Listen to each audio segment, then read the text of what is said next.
Reflex Radio. Extraordinaire.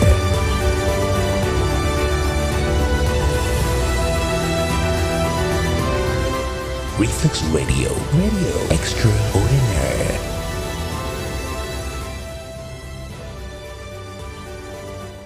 What makes Reflex Radio a place to be? Well, that's because we bring you amazing info edutainment radio programs. This is Reflex Radio. Radio Extraordinaire. Hello everyone. Welcome to the midweek show right here on Reflex Radio. Mic check 1 2 1 2. Yes, I bring you all greetings. I bring you all good morning, good afternoon, good evening, whichever time this greeting meets you.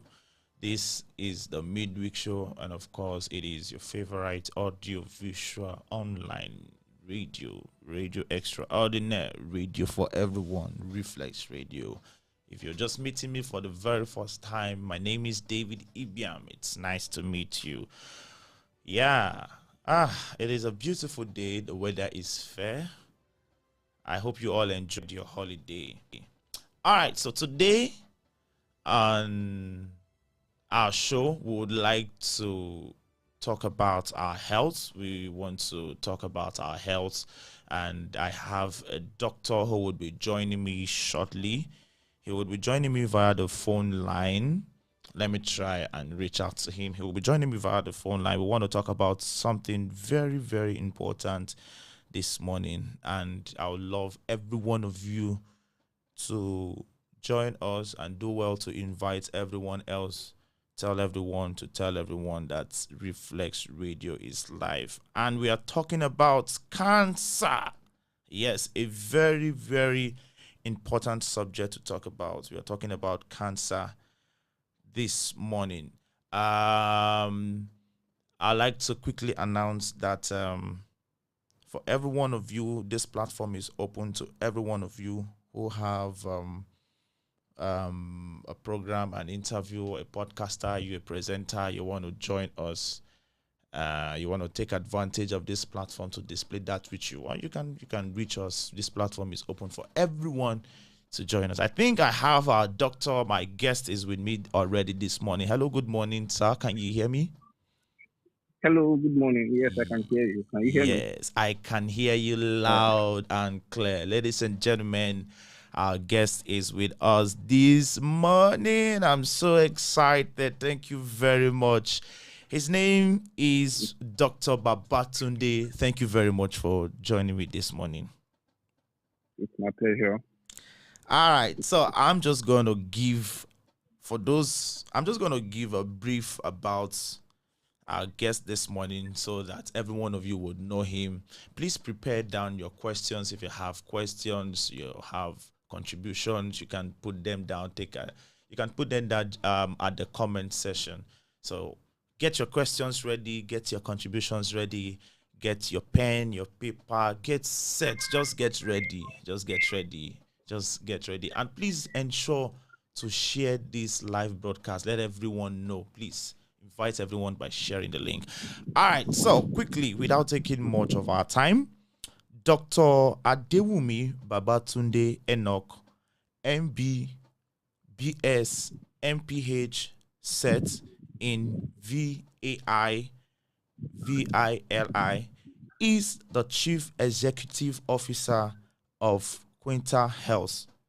He is a medical doctor who obtained his medical degree from the University of Ilorin and received his master's in public health from the same university. He has a goal of impacting lives by making health services, particularly breast and cervical cancer screening, accessible and available to all through his outreach management organization, Quinta Health. More than 6,500 women in various parts of the country have benefited from these outreaches, which usually include health education, screening, treatment, HPV vaccination, and follow-up. He is widely experienced in health education and public engagement. He has been featured on television, radio, and social media platforms to facilitate training and teaching sessions on breast and cervical cancer. He has previously held the post of Public Relations Officer and Deputy Secretary General of the Nigerian Medical Association, Kwara State. He currently works at the Federal Medical Center at Abeokuta with a fellowship in community health in view. Ladies and gentlemen, once again, let's make welcome Dr. Adewumi Babatunde. Thank you very much, sir. Thank you. Thank you for having me. Yes. All right. Quickly, let us know what we want to talk about this morning. Cervical cancer. What is cervical cancer? First and foremost, what is cancer? Let us define cancer. Let our listeners know what cancer is. Okay, thank you so much for having me. Cancer is an abnormal growth of cells in the body. So when you talk about cancer, it's an abnormal growth of cells in the body. Normally, the cells of the body grow, but then when you now have an abnormal growth of cells without it being regulated, because every part of our body grows, but if you do not regulate the growth of those cells in the body, then it will turn into something else. Just think about the fact that your hair continues to grow without it being regulated. So your hair might be very long within a very short period of time, and then you'll not be able to control that. So when we talk about cancer, it's just that the abnormal growth of cells in the body. So that is just the simple way to define it. When we now talk about cervical cancer, we're talking about abnormal growth of cells in the cervix. So when these cells grow abnormally, they begin to damage that particular part of the body, and then they damage other things in the body. So they metastasize, that they travel to other parts of the body, and then they begin to grow there. So that is what we term cancer. So when we talk about cervical cancer, it's the cancer of the opening of the cervix, of the womb. It's a layman's word. Let's use the womb as a layman's word. Okay, the opening of the womb. So it's just that part of the body. So when a woman goes to the hospital, for instance, now, and they say, oh, she's 10 centimeters dilated, she's 2 centimeters dilated, it's just that part of the womb that they are checking to know that, okay, this woman is ready to give birth to a child. So when we talk about cervical cancer, it is the abnormal growth of cells in that part of the body, which is called the cervix. Fantastic. Fantastic. Thank you very much. All right, please, can you tell us more about your organization? Okay, so Quinta Health is an organization that I founded in 2017. Okay. We are going to be 5 years this year. Wow. So I started it because I discovered that lots of people need to be reached via medical outreaches in Nigeria, and lots of people do not have access to health care. Lots of people do not want to even come to the hospital to receive this health care. So I started it, an outreach outfit to take health care to people wherever they are, in rural areas, in urban areas, everywhere that a human being is, and they require health care. So that was the aim of starting Quinta Health. But then we now went ahead to say, okay, we can't cover all aspects of healthcare. So we needed to focus, and then we began to focus on the female sexual and reproductive health. And that was how we started screening women for both breast and cervical cancer. And as at our last count, I have not updated, that profile was not updated. As at the last count, we had screened about 7,000 women for both breast and cervical cancer. And we have also treated about say 400 women for cervical dysplasia, which I would explain later. And we have vaccinated over 200 women against human papilloma virus, which is a cause of cervical cancer. So that's just a brief note down. And we have had outreaches in several places, in Lagos, in Abuja, in Benue, in Kwara, in Ogun State, in Imo State. We've had outreaches in Enugu.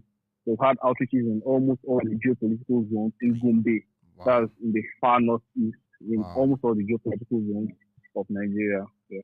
Wow, I really must commend your good works. For someone listening out there, the person might be asking, okay, if I want to come to this organization, how much will I budget? What will be my budget? How much make I hold for hand? I want to come and test. I want to come and treat. I want to come and scan. Is there a cost? Okay, so basically, we do not deal with individuals. Okay. Like I said, we are an outreach organization. Okay. We deal with a lot of people. So, because we have discovered that when people pay individually for healthcare, it is more expensive. Wow. But when a lot of people pay together for healthcare, then it becomes cheaper for them.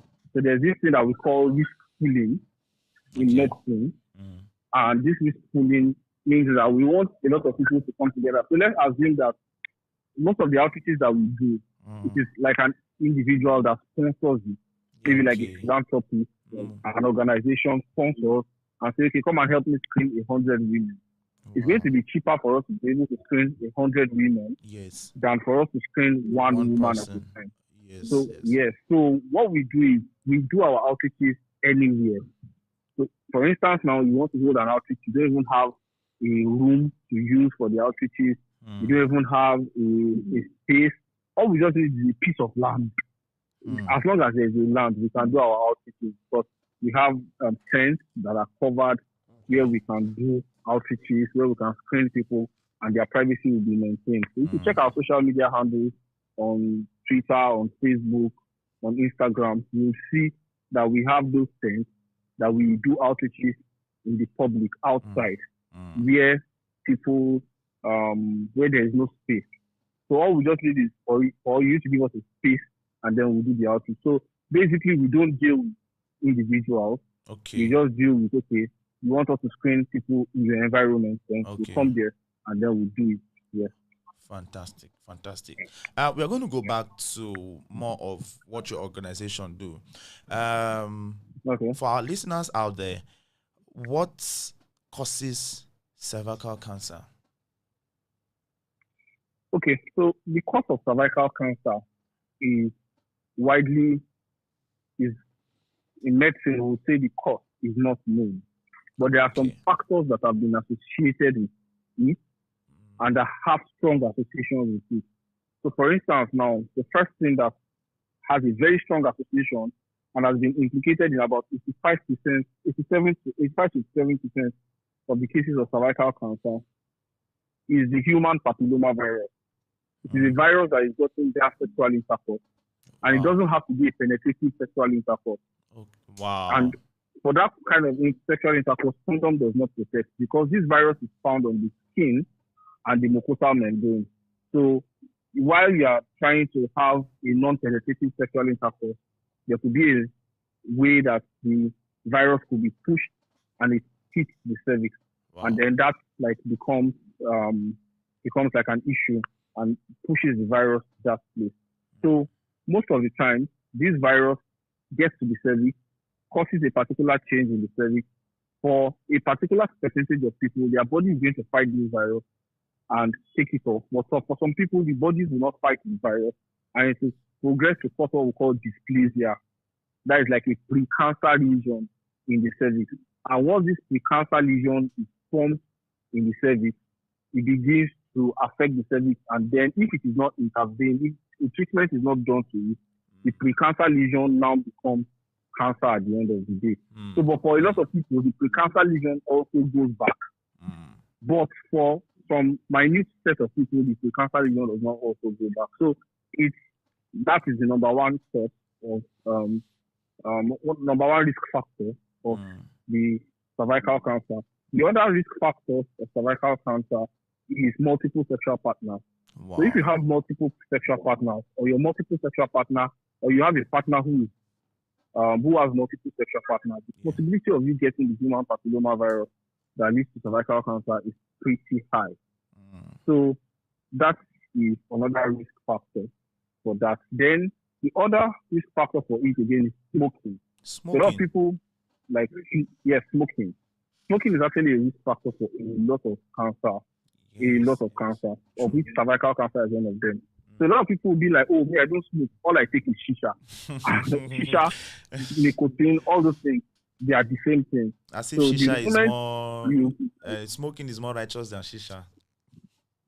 it is, No, I said there's not as even, if they use that as an excuse, as if yeah, other smoking is more righteous yeah, than shisha. yeah, there's just shisha I take. I don't take cigarettes. They are still in the same family, still contains nicotine.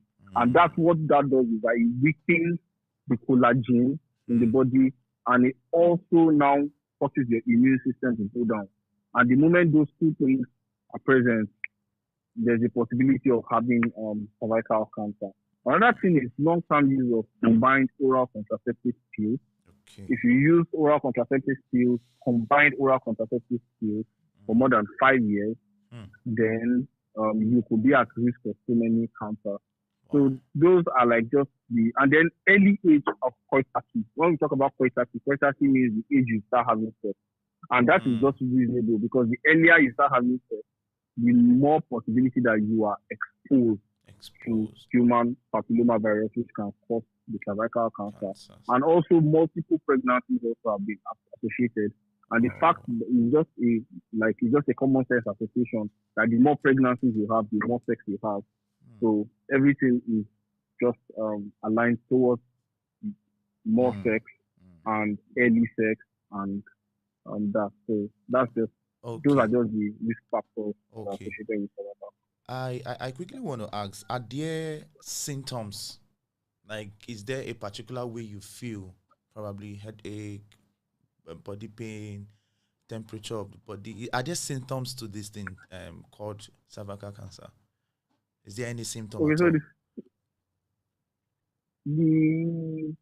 For cervical cancer, at the early stages, there are no symptoms. Wow. When it is at that pre-cancer stage that I talked about, there are no symptoms. It is now when it gets to cervical cancer that there are symptoms. So when a woman now starts having things like foul-smelling vaginal discharge, bleeding while she's having sex, she's losing weight, she's beginning to cough, having back pain, in addition to all these other things that I've said, like the bleeding and the foul-smelling vaginal discharge, and bleeding while having sex, those things are the things that we now say, oh, this person has cervical cancer. And when it gets to that stage, depending on the level it has gotten to, it might not have a treatment. Wow. So it might just be palliative care. Okay, let's just take care of this person to end of life care and all that. So that is why we have taken it upon ourselves to shout on social media, to say it on several places, that do not wait until you see these symptoms. Go and get screened. Just the get moment screened. you start having sex, Yes. you got get screened. The screenings are available everywhere. You don't have to screen with mental health. There are several places where you can screen in Lagos and any place that you might be. All you just need to do is probably get to a healthcare center or a hospital and tell them that you want to do a CAT smear or a visual inspection with acetic acid, and then they will do it for you. Or just tell them that you want to do cervical cancer screening, and then they can point you to places where you need to do this test. So it's very, very important that women get screened from the ages of 25 and above. You get screened, and once you screen now, you screen like in the next 5 years again, and then you screen the next 3 years. You do VIA or pap smear. But if you do the HPV DNA testing, it's pretty expensive. You do that every 5 years until you are 65. And then for the younger children who have not had sex from the ages of 9 to 16, those ones are supposed to be vaccinated with the human papilloma virus vaccine. Yes. So once you get that vaccine for the human papilloma virus, it protects you. It has about 97 to 98% protection against human papilloma virus. But that does not still mean that when that girl grows up, she should not get screened. She should also get screened. But it's just going to be like a double protection for Okay. somebody like that. Okay. So Yeah. does it mean that those that are sexually active does not need the vaccination because they are already active? Now they can still get the vaccine. They Okay. can still get the vaccine. Those who are sexually active can still get the vaccine. So it's important that, because the assumption is that um, the assumption basically is that those who are sexually active have come across the virus in their Okay. system. Okay. So some people will say, oh, they don't need the vaccine. But it's just an assumption. How sure are you that this person has come across the virus? What Yes. if the person Yes. has not come across the virus? So we can't just make a blind assumption Yeah, and that's say, true. okay, everybody who is sexually active should not get the vaccine. So that's it. Okay. Okay. Does this cervical cancer only affect the female gender? Yes, it only affects the female gender, except we have females who call themselves males. That is the only way we say yes, you understand? Yes, Yeah. if there is a female who identifies as a male, then you cannot say, okay, a male has cervical cancer. Because it affects only people who have the cervix. Yeah. Oh, So obviously. it affects just Obviously. those who have cervix. Obviously. So if you don't have the cervix, you can't have cancer. Yeah. All right, ladies and gentlemen, if you're just joining us, we are talking about cervical cancer. And if you have a question, you can quickly drop them. We have Babatunde, honorable guest this morning. Our honorable guest. Please ensure you do well to share this link. Let everyone know. This is an information that you cannot keep to yourself. This is an information you cannot keep to yourself. So share the link, keep sharing the link. I have seen we have close to 30 shares now. I hope so. I think we have close to 30 shares now. That's really good. So keep sharing the link. Let everyone be aware of this. All right, Babatunde, Dr. Babatunde. If I don't add that doctor, I No, want to. Babatunde is fine, actually. Okay, but at least give honor to whom honor is due, so that the ministry. So, does this cancer really? How do I put this question now? Does it affect one's life? You know, we have several cancers that takes people's life. Is this one of the cancer that, if not well treated, if it has gotten to a particular stage, that person's life is in risks, at big risks? Yes, definitely. Once it gets to the terminal stage, Okay. the end product of any cancer most of the time is death if intervention is not taken. But Any it is not cancer. everybody who, Wow. yes, it's not everybody who, how will I put it now? It's not anybody who has a cancer that will die. Yes. But then Definitely. once there's an intervention Yes. and the person is taken care of, the person will likely not die. So basically, that's just the way cancer works. Okay. So cancer just continues to grow, goes into several parts of the body, and then eventually leads to death.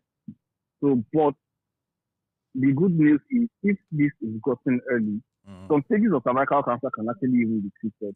Like, I've heard of people who have stage 1A of the cervical cancer, and then they do hysterectomy, chemotherapy, and they are fine.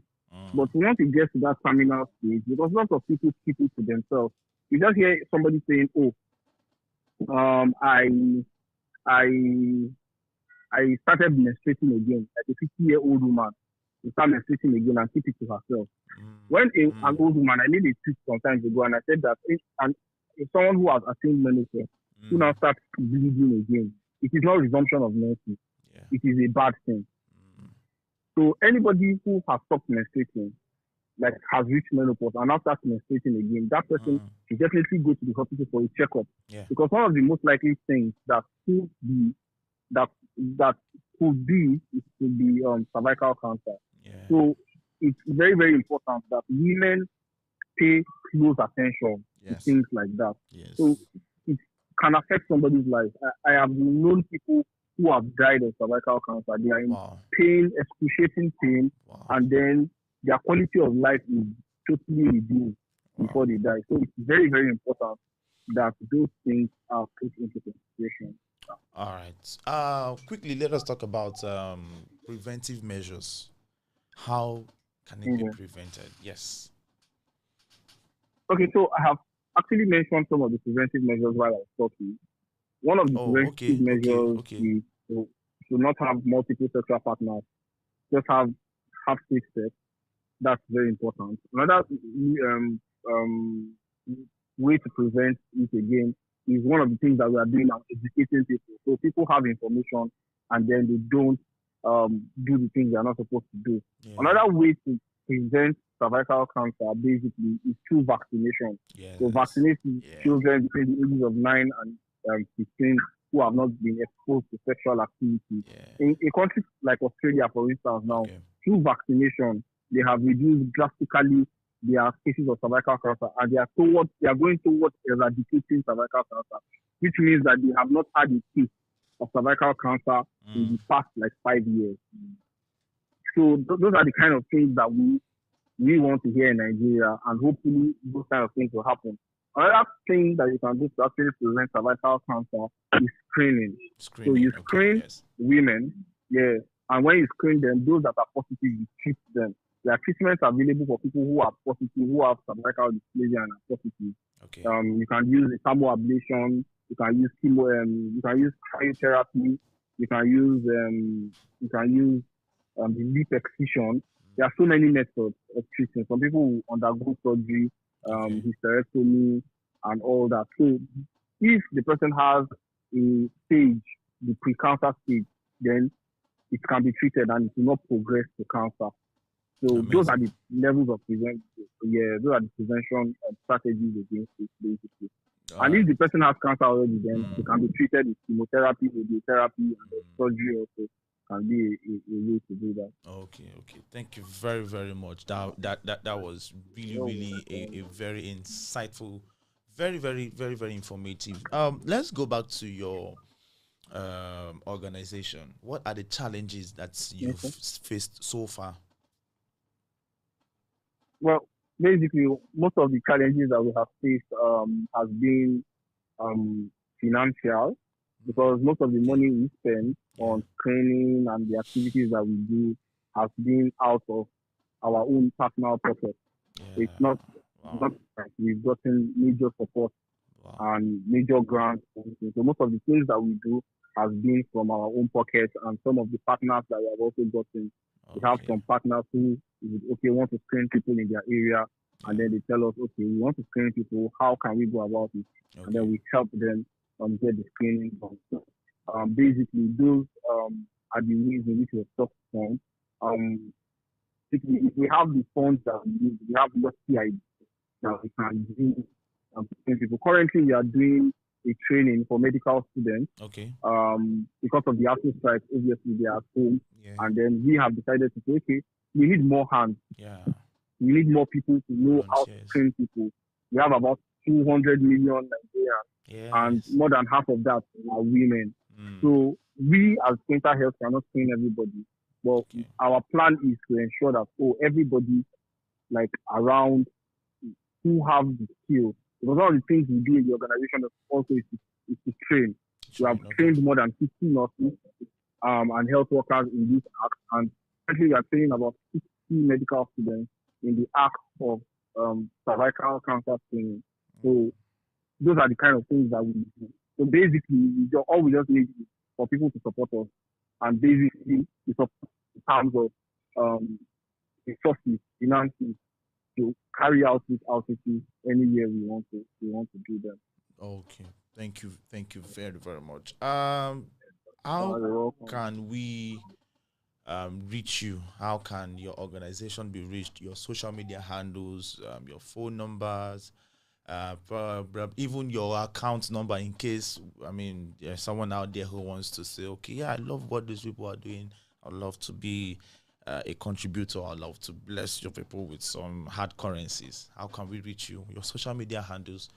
Oh, okay. Our social media handles are just our name, Quinta Health. Okay. Quinta, then Health, Health. Quinta So Health. once you type that out, Yes. yes, once you type that out, it's unique to us. You see our website is www.quintahealth.com. Okay. Our social media handles on Twitter is at Quinta Health. On Instagram is at Quinta Health. On Facebook is at Quinta Health. So Oh, all our social media handles are just our name, Quinta Health. Our website is also Quinta Health. We also just started a YouTube channel where we want to be educating women okay. on these issues too. Yeah. It's also Quinta Health. Okay. So it's basically it's pretty unique to us, and we are lucky to have that. So and for our account number, anybody who wants to donate to us Yes. can actually reach out to us. I'm coming just a second. Okay, it's a UBA account. Yeah. The account number is 10236 Okay. 76609. All right. UBA account, Mental Health Services, 10236 76609. All right. Thank you very, very much, Dr. Babatunde. We've been talking about cervical cancer, ladies and gentlemen. I hope we'll have you again because there are several, aside from cervical cancer, we have breast cancer, we have several other cancers that we should be aware of. We can talk about early treatment, so many things to talk about. So when we reach out to you, hope you would honor our invitation again. Definitely. Thank you. I'll be more than glad to honor your invitation. Thank you very, very much. Please, for further questions, because of our time, for further questions, you want to reach out to them, you can reach Quinta Health on all social media platforms, YouTube, Facebook, Instagram. Do not forget, it is Quinta Health, QUINTA Health. For further questions, inquiries, and all that. Thank you very much for, once again, Dr. Babatunde, for joining us on Reflex Radio. Yeah, it's my pleasure. All right. Thank you. All right, ladies and gentlemen, it has been a wonderful time. Yes, the good thing is that this session is there for you to go and watch over and over again. Please, so many things were said, so many things that you need to know, especially to all our female gender. We cannot lose you beautiful ladies to cancer.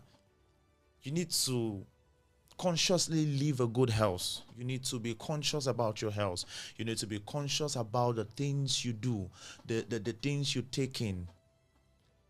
I hope you've learned so many, and I hope you are ready to take measures to start, cautioning yourself and start taking. Just be careful on all that. Cancer is something that's, it's not enough to say, God forbid it will not happen to us, but you have to work towards it. You need to work towards it. There, you can't be careless and don't expect the consequences of your carelessness. That's our show for now. Thank you very much, everyone, for joining.